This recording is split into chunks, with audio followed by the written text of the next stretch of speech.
Hello humans and welcome to episode 10. We've made it to 10 episodes of Chef Mike Does Stuff.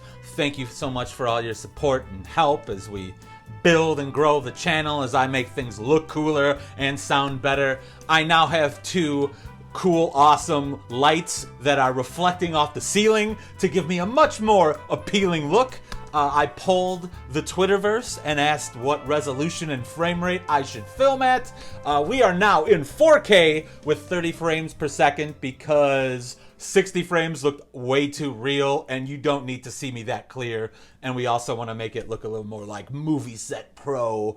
Little do they know I've got moving blankets and microphone stands holding up stuff. But besides the point, thank you once again for liking and subscribing and sharing my content. Oh, and before I forget, the last other thing that I changed is I've been playing around with my microphone situation. I got two really cheap lav mics, which I'm not really into either of them. But every sound person is going to get mad. I talk really loud. So what I did is added one extra layer of that little foamy stuff on the microphone, but I also angled it downwards away from my mouth, which probably goes against everything I'm supposed to do. But I just don't want to edit sound after the fact. I just want to talk, edit the videos a little bit, and give you the content. Simple, easy peasy. So without further ado, episode 10, we are doing caramelized onions.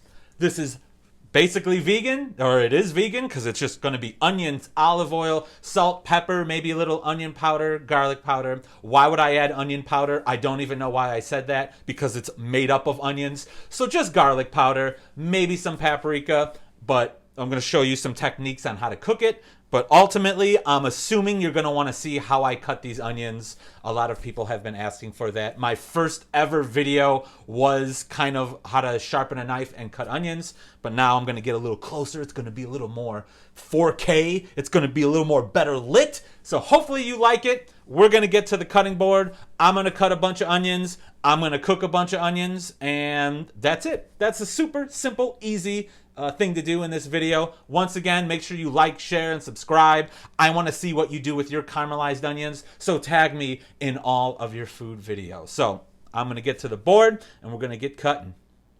We even got a nice, new, fancy camera angle. And one of the things I realized about my lav mic being pointed downwards is that you're going to be able to hear all the cool stuff going on the cutting board. So, an onion.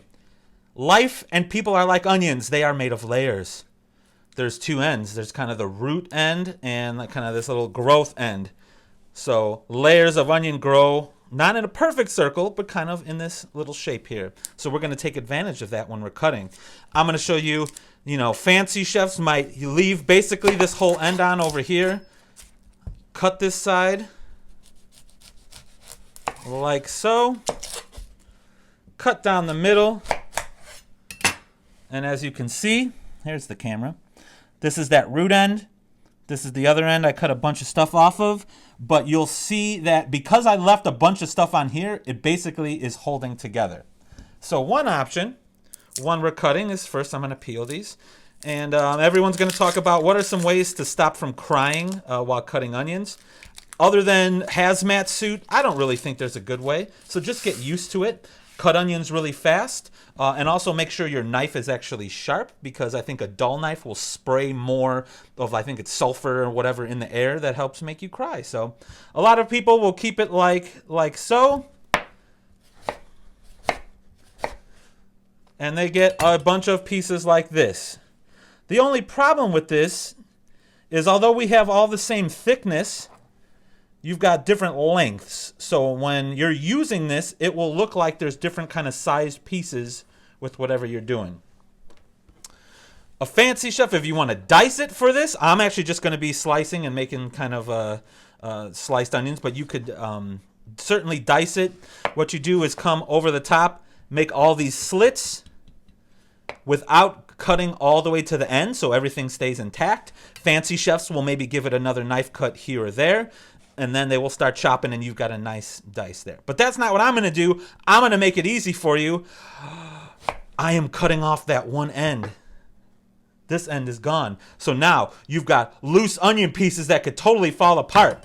But normally what we were doing is cutting it across this way. We're not going to do that. We're going to come at it at an angle like this. And I will show you why. And this might not be legit knife skill teaching, because you're supposed to probably go up and down. I don't care. I'm coming at it at an angle, and I'm going to follow the shape of the onion. And I'll show you the final product. And even if it's not all the way right in the center, don't even worry about it. It doesn't matter. You're going to be caramelizing these. You're going to be cooking them down. They're going to be falling apart. They're going to be super soft. You will never know the difference. But the reason why I do that now is look at all these pieces. They're a lot more consistent. So the length is now the same. Thickness might get a little bit of an adjustment, but these are all basically the same length. So this just makes things a little more consistent. And then once you get to the end over here, be very careful with your, if you're not comfortable with this, either get somebody who is, or do it the other way. You cut your onions however you so desire. These are yellow onions. I also have some white onions over here. I usually use Vidalia onions. Use whatever onions you have. Make a whole lot. All right, so cut a whole bunch of onions. So I just cut one, half, and I got this one. I'm going to fill this bowl, okay? You do the same, and I'm going to put it in a pretty big pan over there, but this is just like when you cook spinach, where it's going to basically cook down into a tiny little volume of stuff. I'm starting to cry. It's already that time. It's definitely going to cook down into a little volume of stuff, so don't worry if that pan is overcrowded and there's a whole bunch of onion in there, because it's all going to cook down. Once again, I'm going to come at it at the side. If you start crying, take a break. Wash your hands before you touch your eyes. Usually do this somewhere where you've got good ventilation. Very important. Some people will say you do it by running water, and that water actually like traps the stuff that's in the air that's making your eyes water. But then the opposite of that is you need to be like in water, which defeats the purpose. And look at, if you got a little end like this, it's a little thick, who cares? Just cut it a bunch. Super simple and easy. So I'm going to cut some more onions. I'm going to meet you by the pan. We're going to cook some onions. It's super easy, but I want you to do it, and I want you to make a bunch of awesome, cool stuff. Let me know, oh, too, before I forget, the sound, the lighting, this new awesome camera angle, which is just looking at my gut. Let me know what you think. Let me know what you want me to change. So we're going to go over to the stovetop, and I'll see you in a minute. All right, we're at the stove. I have a pan on. It's at medium-high heat. It's already getting warm. So what I'm going to do is add a little bit of olive oil. You can use butter. You can use your favorite oil. Avocado oil, margarine, don't care. But you do need a little bit of fat in here to help with that browning and cooking things down. So I got a nice bit of olive oil in here. Like so. So I cut up some more onions. Some of my onions, because they've been in my house for quite a while, were not very nice on the inside. So this is about how much onion I got, which is considerably less than I was planning, but that's quite all right. So right now, like I said, your stove is, your range is on medium-high heat. When you see oil either start smoking, or a better look is when it starts getting legs, when it starts moving around the pan, you can kind of see ripples. That's when you know it's starting to get heated appropriately. Also, there's a vent fan right here, so sorry if you hear that noise, but hey, we're cooking. This is real. That's what we're going to do. So our pan, relatively warm.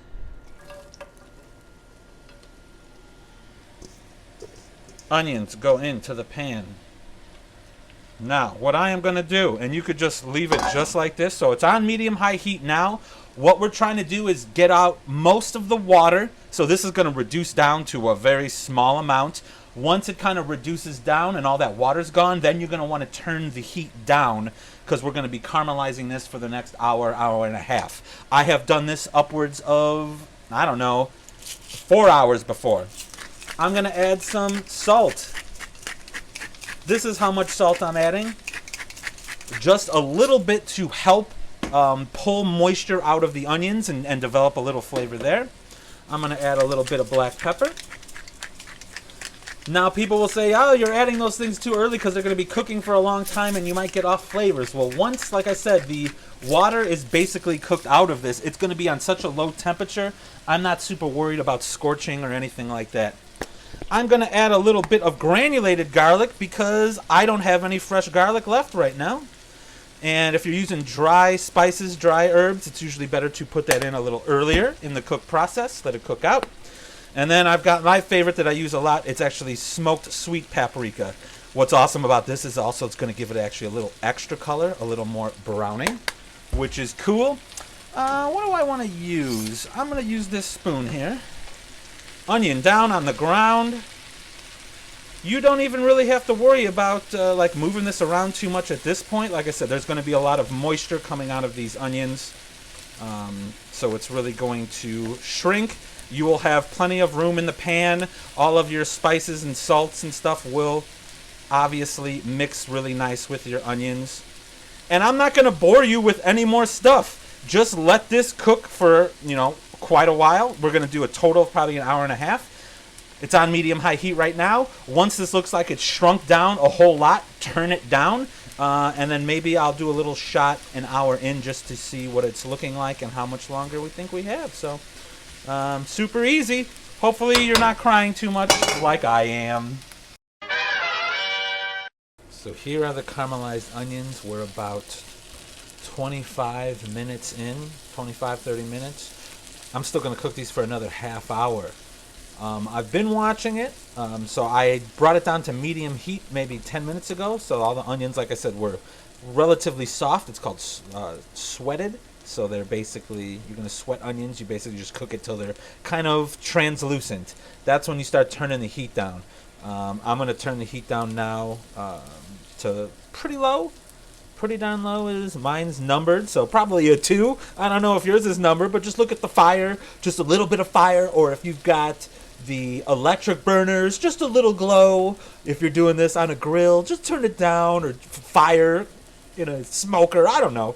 You know what I mean. Get it pretty low. But I'm going to be back in an hour. I'm going to stir this every once in a while. As you can see how much less is already in here. I'm going to say it might even almost half by the time we're done. Maybe like 3/4. We'll have like a little nice little pile. And yeah, see you in a few. All right, so it's an hour later. So this is cooked for an hour and a half. I don't remember where we left off. I know I was like sectioning off how much I thought it was going to cook down. Well, this is how much it cooked down. I mean, think about how many onions and how big of a pan full of onions this was. And now we cooked it down all the way to here. Like I said, I have actually done this for like 3 to 4 hours. It cooks down even more. It gets really soft and mushy. But now would be a good time if you want to add fresh herbs, if you want to do something like, flavor it a little more with like Worcestershire sauce, barbecue sauce. You want to sprinkle in some curry or something like that. That would be delicious. Cook that out a little bit. So there's a lot of stuff you could do with this. I top this with steak, or I take steak and I put this on top, is what I'm trying to say. I'm also raised as a poor Polish boy, so we used to grill thick pieces of bologna and cover the bologna with these onions. So that's what I do with them. I'm going to eat some, and I'm going to check for salt and pepper. Needs a little salt. So the reason why you only add a little salt too at the beginning is because if you put, a bunch of salt in at the beginning, it cooks down. It is now more potent. You have a lot more. So salt is not disappearing like the water is. So this would be super salty. So wait a little bit on the salt and other seasonings. I think other than that, I think we're good. So that's it. Remember to like, share, subscribe, hit the bell. Whatever you got to do with my videos. Get the people to follow. It's hot too. Make sure that you follow me on the socials. I'm currently doing some kind of Twitter battle with a troll, but I'm being a very nice gentleman, but it's pretty funny. Make sure you subscribe, like I said, because you are not going to want to miss when Chef Mike does stuff. I'm going to eat more nom noms. Bye! Yes. And internet trolls. Classic.